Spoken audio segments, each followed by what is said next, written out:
Tuperas y tuperas. Today on DOOP by the River, bringing you guys the Charlotte FC preview. Obviously, our unit are back in action this upcoming weekend, and today we are going to be previewing Saturday night's matchup. And don't you dare go anywhere, guys, because you do not want to miss this episode of DOOP by the River. Let's get this started, guys. Hey, DOOP by the River doesn't do anything well. There is not one. I'm sorry. There was no creativity. As a Union fan, I take that all day. Another DP. We need to go get Mario Balotelli. And that is right. Welcome, everyone, to DOOP by the River, the show where we follow everything Philadelphia. Of course, we are brought to you by Sports Network. Before we dive into today's preview, ladies and gentlemen, do us a solid. Make sure you guys hit that like button. Already, that would truly mean the world to us. And subscribe for all of your DOOP by the River live viewings. And, of course, make sure to find us on PSN Radio. And you can find that wherever you stream podcasts from Apple, Google, and Spotify. Well, ladies and gentlemen, today not only the Charlotte FC preview, but surrounded by goalkeepers. Yes, ladies and gentlemen. No, I know we had Leon Flock yesterday. We do not have Andre Blake here or Matty Freeze. But first off, let's start off with our expert in duping here today. Ladies and gentlemen, please welcome Justin, number one ball goalkeeper in CONCACAF Freiburg. What's up, Justin? How you feeling, brother? Feeling pretty good. You know, we got back-to-back recording nights. Got a lot of positive feedback from our talk with Leon. People appreciated, you know, the insights to the little German engine that could for the Union midfield. But hey, you know, we're back at it talking about the new darlings of MLS, the one of the teams that people can't decide, are they good or are they okay? I mean, that's the consensus with you know, them, Austin, Cincinnati. It's like it's just a revolving. Are they or are they not? Absolutely. I'm excited to get down to talk a little Charlotte FC. Absolutely. We'll definitely find that out tonight, whether Charlotte FC are pretenders or contenders for sure. But real quick, thank you for everyone who checked out yesterday's pod. It was a great time talking to Leon Flock. Truly a gentleman that Lee is. And make sure you guys, if you haven't already, check that out, because like Justin said, some really good insight that we got from your left shuttle midfielder, ladies and gentlemen. All right, enough. Give him some solid tips for checking out the city. He did say he's 21 years old. He wants to check out a little more of the nightlife. So I'm sure we can pass some recommendations on Leon's way. If anyone knows anything in Center City, in the heart of the city. Yes, sir, mate. Let's get them the. Well, we can't do the Broad Street crawl anymore. Unfortunately, Broad Street Tavern on Broad Street is closed. But we can find a nice little crawl to do in Philadelphia. It's definitely not hard to do. Absolutely. All right. Well, Justin, let's bring on now the other goalkeeper, and of course, ladies and gentlemen, this is the Charlotte FC preview. So we're going to give you the insights from Charlotte FC. And ladies and gentlemen, without further ado, an old friend of mine, please welcome the Charlotte FC color commentator, Jess Charman. What's going on? How you? I'm doing very well, thank you, guys. Thank you so much for having me. And I am the goalkeeper with a little bit more hair on today's podcast. We went there today, Justin. I love it. She definitely, listen. She comes with a little spice, and we definitely love that here. We definitely missed there for that. I love the setup as well, Jess. I got to say. Now, so for people who do not know, I found out about Jess from back in the day. And literally, I'm talking 2 years ago. Not really that far back in the day. We're not that old yet, ladies and gentlemen. But Jess was part of the Unrelegated podcast, and it really got me in her and just the fantastic soccer mind, or football, because obviously we want to show love to our Brits out there. It was an excellent football mind.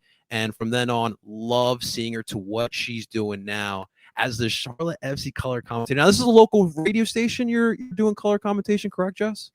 Yeah, it is. It's WFNZ, so the local radio station, but it's getting good views and people are loving it. So very grateful to have the opportunity. Absolutely. Now, we got to mention, I mean, obviously, the big match, it was probably the highlight of the early part of the MLS season, the home opener for Charlotte FC. amazing scenes first off, and someone obviously who's grown up watching American football and watching Bank of America Stadium for Panthers games. I've never seen it like that for a Panthers game, honestly. And in the short amount of time I watched football, I've never seen it that packed, and that was a truly incredible night. Kind of your takeaways from that incredible opening in Bank of America Stadium. Look, without a doubt, one of the best nights of my life. These are the things you dream of when you want to get involved in soccer, being a part of that moment, having the opportunity to call the game. When you looked around the stadium, it was truly representative of what soccer is. We talk about it being the world sport, and maybe not in America is it embraced quite in the same way as across the world, but this was a reassuring moment for us that really want soccer to make its way in the United States, because 74,000+ people watching there, breaking Atlanta United's record, which obviously meant a lot to the people of Charlotte. Yeah, I'm going to get in trouble. But, it was a beautiful scene. People of every race, every, color, men, women, children. It was a real example of being a mixing pot. And the only thing that was, that lacked the cherry on the top is the fact that we let in that one goal, but it was a worldie. Let's give it that. It was a good goal. Oh, I was watching that at a party, and I just golazo. I was just like,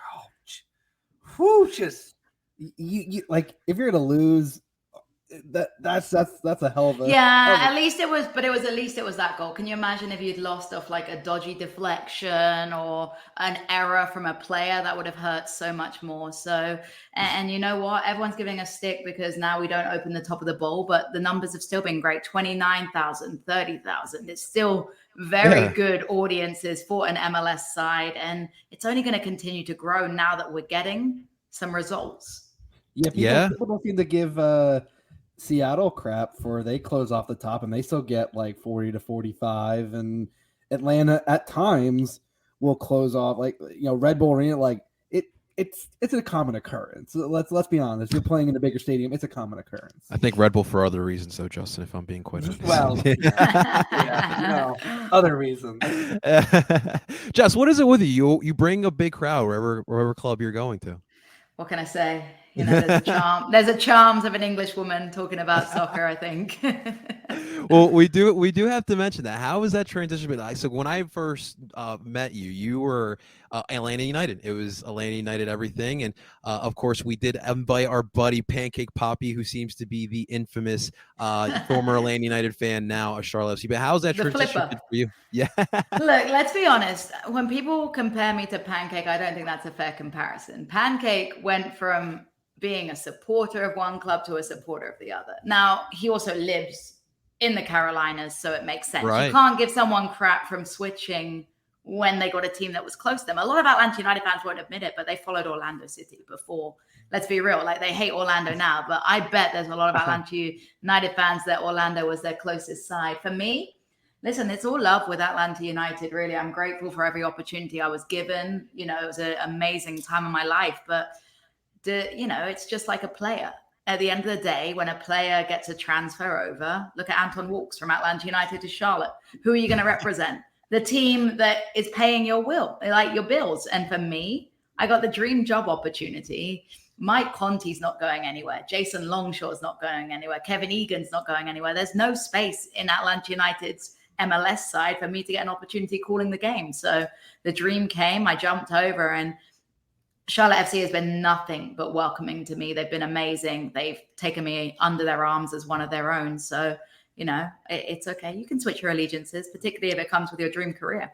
Absolutely. I mean, I think for myself, Jess, all of us here, we want to see this league progress and grow, and being able to see Atlanta not just be the dominant kings of the South. You have a little bit of competition with Nashville. You got Charlotte now, the big boys in the league. And oh, by the way, Orlando is not the same Orlando that we all remember well. So having those organic rivalries, not things that the MLS are forcing down our throats, is very important for the growth. I love how you left Inter Miami out as a competitive side. Well, let's be honest. The only thing they're being competitive with is the how quickly they can change coaches. Don't get me started on Higuain, but it's so important in the South to have this. I think when I moved to America, I moved to Georgia, I moved to the South, and there was this big stigma around the South. Oh, they don't really like soccer down there. It's about NASCAR. It's about football, College football. On the same wavelength, man.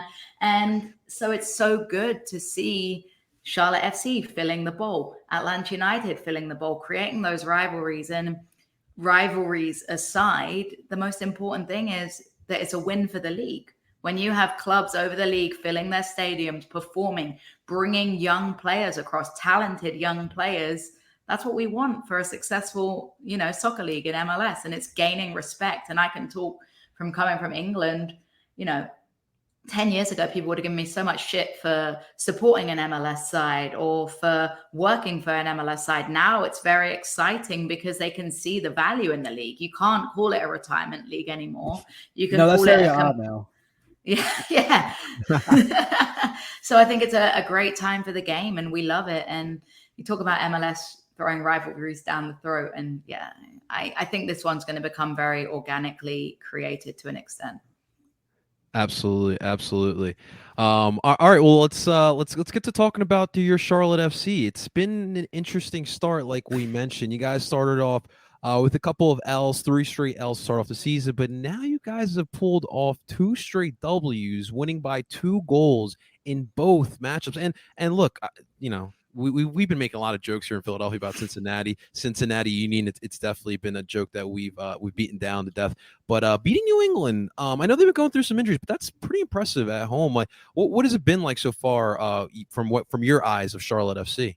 Look, I think at the start of the season, I was preaching patience. I was preaching the fact that Miguel Angel Ramirez, the head coach for Charlotte FC, has a very difficult system. It's a system of possession based. It's a system of wanting the ball defensively, moving, being patient, and creating spaces.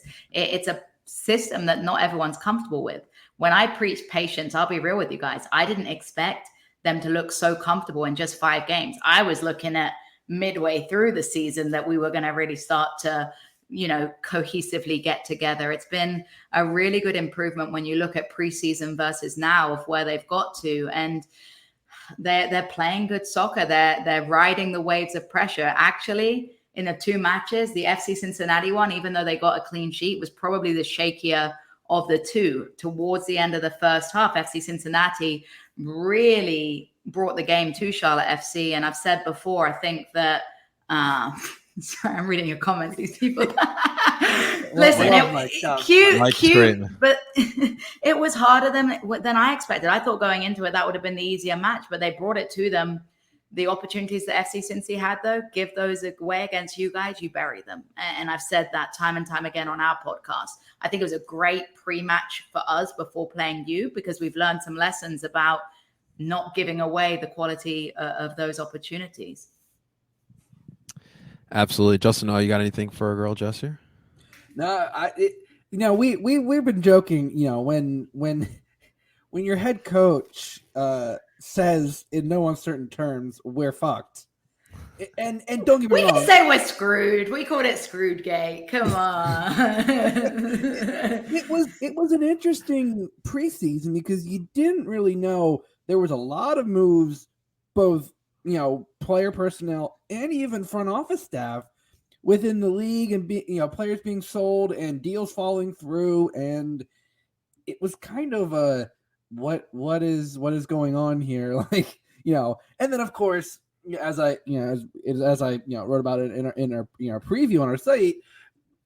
Listen, it's for all the jokes that 3 losses in 5 games. The losses were pretty close. I mean, DC, you had an unfortunate, what you thought was the first goal, chalked off the VAR, and then 2 PK, and then, a worldie against the Galaxy, and you talk about deflection goal, Christian Fuchs, man, that's just talk about crappy luck and just standing in the way. But yeah, for all things aside, won 2 in a row. I would say the Revs one definitely holds more weight, even with a rotated squad. They still had Carlos Heel. they still have some pretty dynamic options. And listen, I always love seeing Bruce Arena lose because I have a lot of reservations about that man, that cocky SOB. But If you can't tell, he's a big USMNT fan over here. oh yeah, God, that man should stay far away from the national team ever again. Listen, you're right. The New England Revs game was one where a lot of people would have written us off immediately. We took the game to New England, which I think is what we need to do against you guys too. What my fear is sometimes that teams go against you and they try and park the bus. They try and defend against your insane press and physicality, and you can't do that. I'm hoping that Charlotte FC goes in and doesn't offer that same level of respect that a lot of clubs do and comes in and tries to bring the game to you guys. And that's what they did against New England. They didn't show that respect. They stepped in, they believe they can win it. And I think that attitude comes from the manager, right? Look at the Atlanta United loss. Most teams away from home with a 1-1 draw would go and park the bus. What did Charlotte FC do? They went to attack. They went to try and get the winning goal. Did it come back to bite you on the arse? Yes, it did. But I like that winning mentality. He believes he can be competitive with his side against anybody he plays against at this point. And he's feeling very good as the manager. It's a very changed tone from the comments that you brought up that probably made the best sound bites of the league, I'm pretty sure, for anyone that wasn't involved with Charlotte FC. Listen, we'll gladly let Charlotte hold possession of the ball because, as the NYCFC game showed, the Union don't need 30% possession to put the ball in the back of the net. And that's it. I think we're going to need to be very clean with the possession, right? Because the risk of how we play is we want to build out the back. But what happens if you press and you force the turnover when you're playing it out the back? You're one-on-one with our goalkeeper. But I'll tell you this, you'll have a good goalkeeper, but have you seen ours? Yes, we have. And you talk about Pancake. He's, was already posting best goalkeeper in the league. And I was like, whoa. We got 2-time goalie. It's early days. I don't want to jinx it. There's something called a curse of a commentator. And I feel like if I praise him too highly, I'm going to see one go through his legs or something like that. But he's been outstanding so far and has been what we've needed. Because again, with this system, you're going to give away those one-on-ones and you need a goalkeeper that's willing to put his body, his mind, his face on the line. And he's done just that. All right, so I've had a lot of questions about from Union fans about Karol Swiderski. Am I pronouncing it right? Yes. Swiderski, yes. Swiderski. Hey, it took me 6 months to learn Kasper Shabilko. So, but he's pretty damn dangerous. He scored a lot of goals so far from you. What makes, for those who have watched, what makes him so dangerous on the attack? I think the first things first, you cannot read articles from him written by MLS Online because they'll talk about him being a target forward. And he is far from that. What Karol Swiderski does so well is get involved with the link-up play. He is so fluid in his positioning. You'll see him on the touchline. You'll see him drop into his own half to put in a cracking tackle on one of your midfielders and create an opportunity for someone ahead of him. He has really good vision. He finds splitting passes. So he's the full team player. And then on top of that link-up play that he's able to provide, look at how he can strike a ball. I mean, the free kick is great. The strike of the ball from distance to open up his account, fantastic. And I think where he becomes dangerous is, how a lot of times you may have a mentality or let them take rips from outside the box, right? You think, okay, from there, it's not a risk. Well, with Karol Swiderski, that's not the case. He is a true danger man. And I think what we've done well in improving and playing is adding the extra player up top. Daniel Rios, the Nashville transfers, worked really hard off the ball to create the space for him. But you give Karol Swiderski an inch of space and he can punish you. Sounds like he's almost as good as Daniel Gaz. No, I'm just totally kidding. No, but I mean, you talk about attacking players. The player that's already getting, as I say early, but Gold Cup 2023 nods is number 1 overall pick and one of the best names in MLS, Ben Bender. Everyone loves how I say Ben Bender when I get excited. There's been a lot of people like, can you just say his name again? I mean, what a phenomenal find he has been. Absolutely phenomenal. Now, keyword, and this includes Swiderski too. Remember, we're 5 games in. Consistency is what makes the true mark of a player. I don't want to get ahead of myself and be like, yeah, best pick ever, because, he's still young. He's got to, stay involved with the game. But what I'm so impressed with is the way he's adjusted, right? I've played NCAA. The difference between NCAA and MLS is huge. The speed of play, the way that the gaps disappear. And for him with his vision, he's even talked to us about it on our podcast. When he was in NCAA, he had, seconds to react and find those gaps. Now it's milliseconds. Yet he doesn't seem to have missed a beat with it. And his physicality, again, a lot of time when you see rookies come in, where are they a little lax with that physicality because of their build? He's not built like a big dude, but he's very strong in the one-on-ones, in the duels. He's got a good finish on him. And I think 3 assists in 3 starts, not bad stats for a rookie. Justin, I do want to ask you to kind of bring it back to our side. Obviously, when you're talking about the key points of this upcoming match, Swiderski, how do you think that Jim Curtin will try to find a way to slow him down? I won't say stop because it's going to be tough to stop him. No, you can. I mean, he draws a lot of fouls. Now, that works in our favor with how he is from the set piece. But I see you guys letting him know that you're there, right? When I talk about... I'm reading these. I can't speak and read at the same time. Go Terps. Yeah, go Terps. I mean, how brilliant was he with Maryland? But I think that if you let him know you're there, it makes it very difficult. If you frustrate him for a long time, it makes him difficult. I think what you want to do is swarm on him immediately as soon as he has the ball. And we've seen a lot of that. But you can't commit those fouls in dangerous areas. So that makes it very difficult for a defender when you're caught in 2 minds between, okay, I need to step to him. I can't let him strike, but I also don't want to give away the foul because he can strike the dead balls. So it's catch-22. I also think that, don't get distracted from the decoy runs of other players. Oftentimes that can leave you open. So you've got to have someone. Perhaps you go with a man marking strategy. Who knows? Well, we're not San Jose. Let's man marking this league tires you out. But Johnny, to answer your question, I think it's gonna rely on a combination of our guest from last night, Leon Flock, and El Brujo. I think. Listen, we saw what Golden Boot winner Tati Castellanos, can do when he's on his game. But we also saw what happens when obviously when Leon and Brujo are in sync. And Leon mentioned it last night, and it's key. The two of them, besides the fact that Leon covers so much ground, he covers the most ground of anyone on the team by far.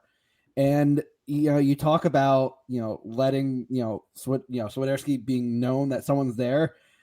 I will say the one thing that Jose Martinez is doing better this season is he's still being physical. He's still being a pest. He is still being that destroyer.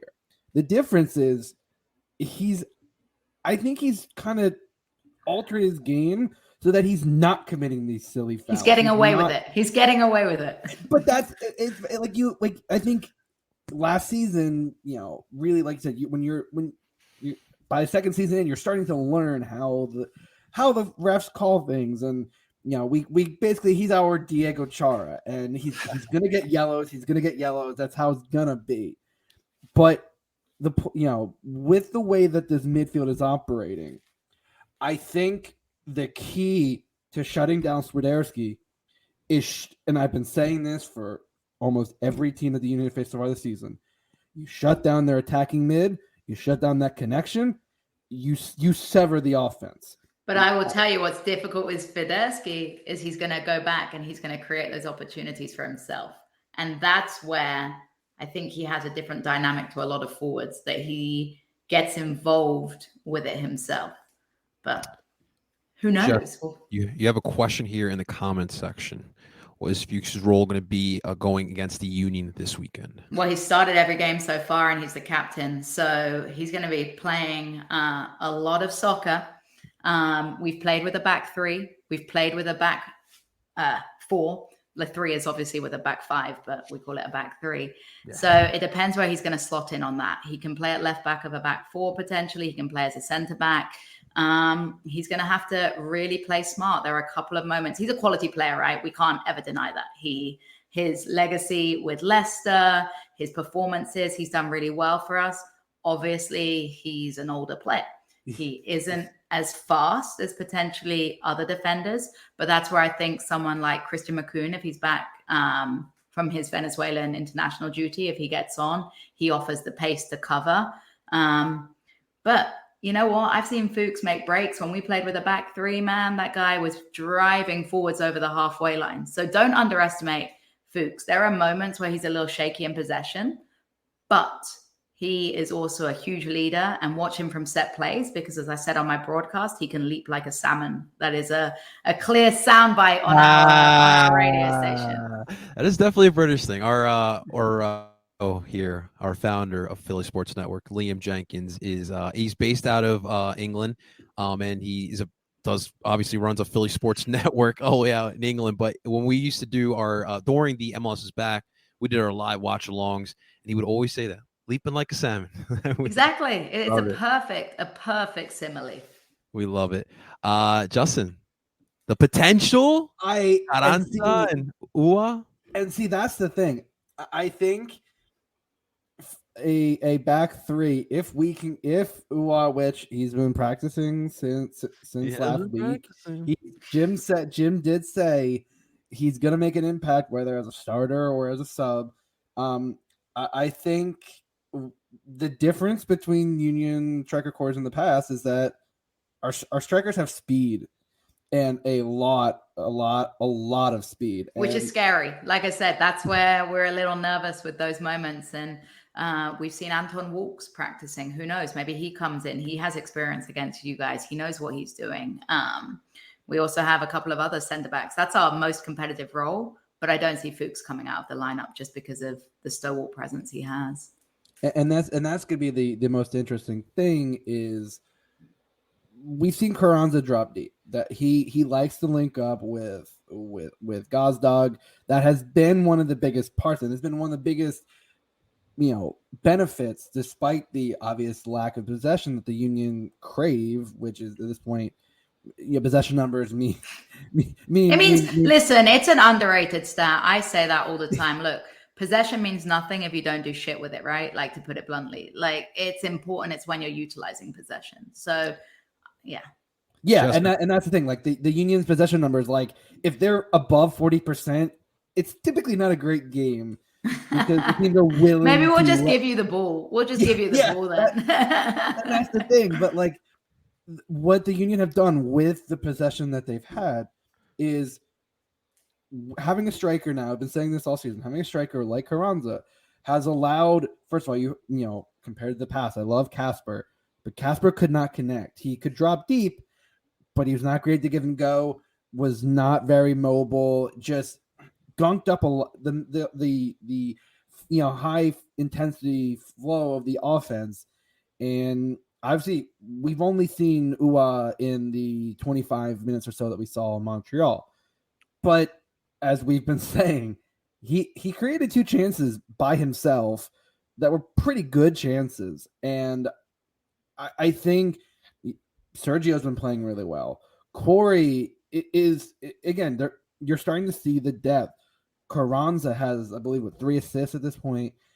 You're starting to see a lot more production from your striker core. You have, as Zach says, your MVP candidate, Daniel Gazdag, already has 3 goals. Ali has 2.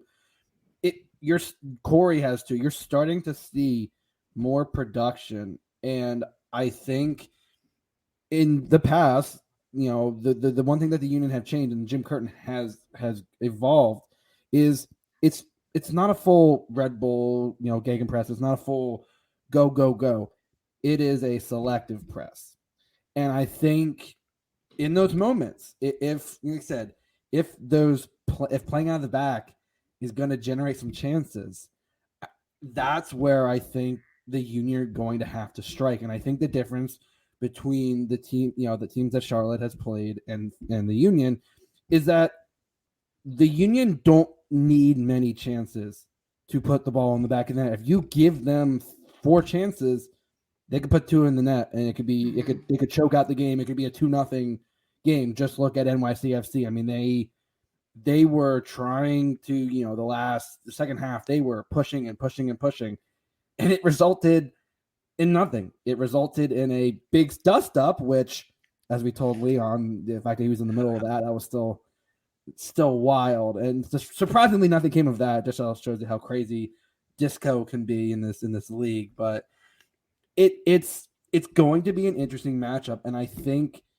the at least for me, the matchup that I'm looking forward to is how the Union front 3 goes against the Charlotte defense, because if they do play in that back 3/back 5, obviously depending on whether you have the ball or not, I think that's going to be key to really just, forcing the turnovers, because the Union have surprisingly been doing a pretty good job so far this season of forcing those turnovers, of forcing the loose ball and creating solid chances. And this Union team is, we've been talking about, we thought the Supporter Shield team was the top. Well, last year topped it.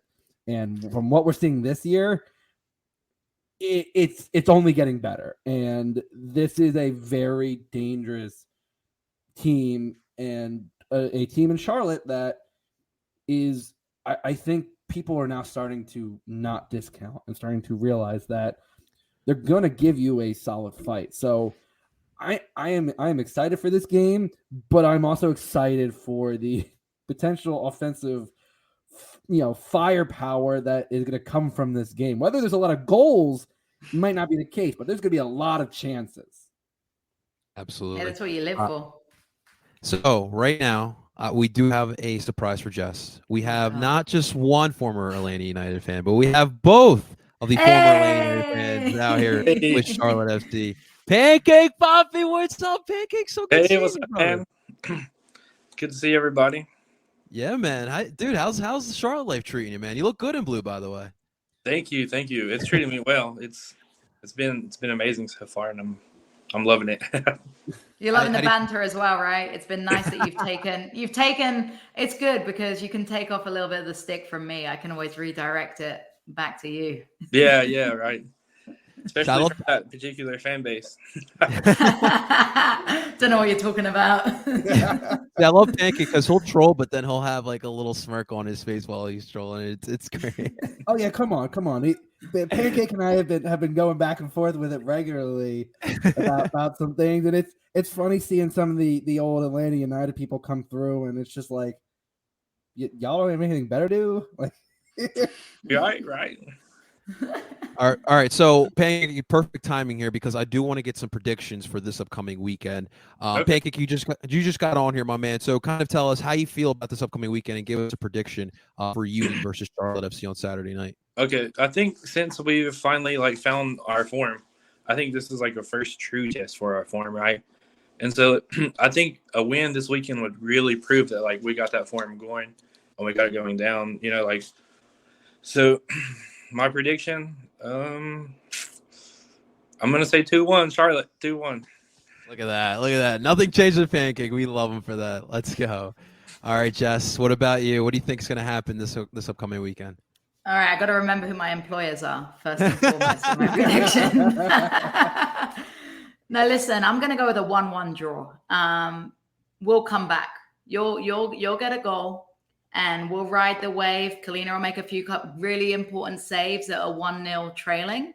And then we'll get a 90+2 goal. It'll be like an Atlanta United feeling where we crumbled against Atlanta United. We'll have the opposite feeling of elation when we get that equalizer. And it'll be Christian Fuchs. How about that for the guy that asked me about the role Fuchs will play? Christian Fuchs from a header, from a corner. There you go. All right, Justin. What about you, my man? What do you think happens this upcoming Saturday? I as I said, I think the question is really going to be who is in the front 3 and how are they going to perform with the chances, the limited chances that they get, because we saw what the Union can do with just under 30% possession. and you've seen it all season where they have thrived on pushing it on sometimes being a little slow in the first half, but I'm still not sure if UA starts. I think this could be a prime game for his speed. I think this could be a game for him to break out, but I also am not 100% sure that, as Jim said, he felt like he kind of forced them in against Montreal. And obviously, even with the chances, that did lead to a bit of an injury break. So it's going to be a tight one. I initially had this as a 3-1, and this was before the Cincinnati game and before the shellacking against the Revolution. I still think I still think the Union win. I think it's a closer game than I thought. I'm going to say 2-1. And I think Swiderski still gets his goal. But I think Gazdag adds to his total. And I'm going to say a game winner from UA. I think he, as we saw against Montreal, he doesn't need a lot of space behind the defender to make the separation. He's not pushed off the ball. He creates his own chances. He's a more direct runner to the net, which is what we really haven't seen from many Union strikers. And I think when it comes down to it, the Union finish their chances with the limited chances that they have. And I think that's been a huge difference. This season has been that they're actually finishing the limited chances that they have. And we haven't seen that in the past. And I think this is going to be a tight one. I think this is going to be a struggle. Charlotte will look for ways to break through the Union defense. And as our color commentary man, Danny Higginbotham, has said, the Union are not a defensive team. They are a team that has a defensive spine that just works well with the attacking nature of the team. And so by design, your offensive system helps to provide a stable defense. So I think it could be a very boring game. It could be fireworks. The Union really there's no middle ground. There's not one way or the other. But in the end, I think the Union squeeze it out. And I think it's a late UA winner. I think he UA for Don't the do that win. to me. Don't do that to me. I will say I do agree with Justin. I do think that the Brits make great color commentators, as we've been enjoying Danny as well here up in Philadelphia. And I do need a Union win this upcoming weekend because as Pancake and Jess are both pretty close to it. As everyone knows, we announced it yesterday. I'm obviously rooting for the U.S. M&T this upcoming World Cup because my Colombia could not make it to the World Cup. And I'm glad you guys are both here because I feel like you guys understand the pain that I am going through currently this whole entire week. It's been rough. It's been absolutely rough in this household so far. Yeah, it's tough times with a Colombian husband. I know exactly how you are feeling. He has woken up every day depressed, but as I explained to him, it saves England beating Colombia again on a penalty. Oh, no. The fireworks in that household. It's been absolutely, it really has. But hey, so now we get to root for the USMNT, which I'm excited. Jess, do you partake in watching the United States men's national team? Of course. I watch whatever soccer I can. And I've got a green card now, so I've at least got to root for the US. Plus, I mean, I get two teams in the pot, so I've got two chances, right?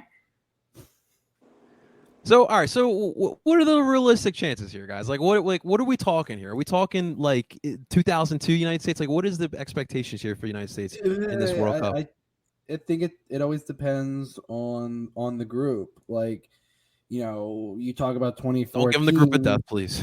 Well, but 2014 was the group of death, and they made it through. Like, they should not have made it through that group. That was the toughest group that they've had, and you could have semi-easy groups and have 2006 where you don't make it past the group stage. So I think, honestly, with the pots that we've seen, it's tough to say.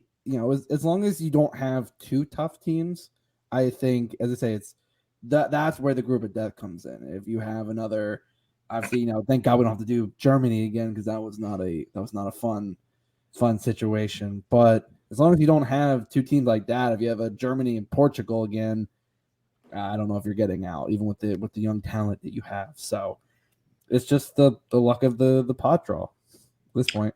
I think this is probably like more of like a dress rehearsal for 26 for the U.S.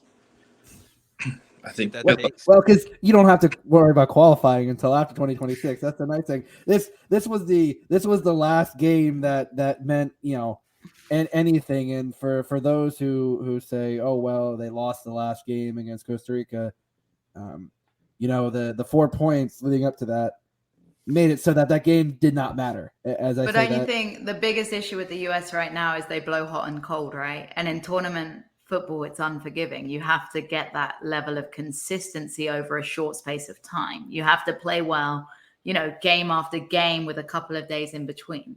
If they can find that consistency and play like they did, 2 games ago, then you're feeling pretty confident.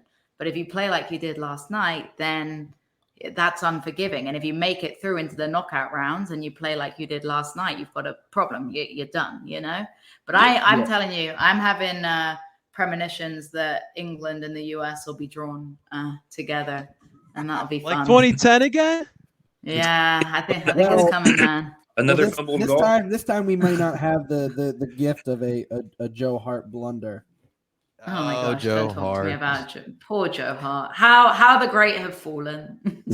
Where's Joe Hart at these days? Is he still playing? Celtic. I'm pretty sure still. I have no idea. He's off my radar now.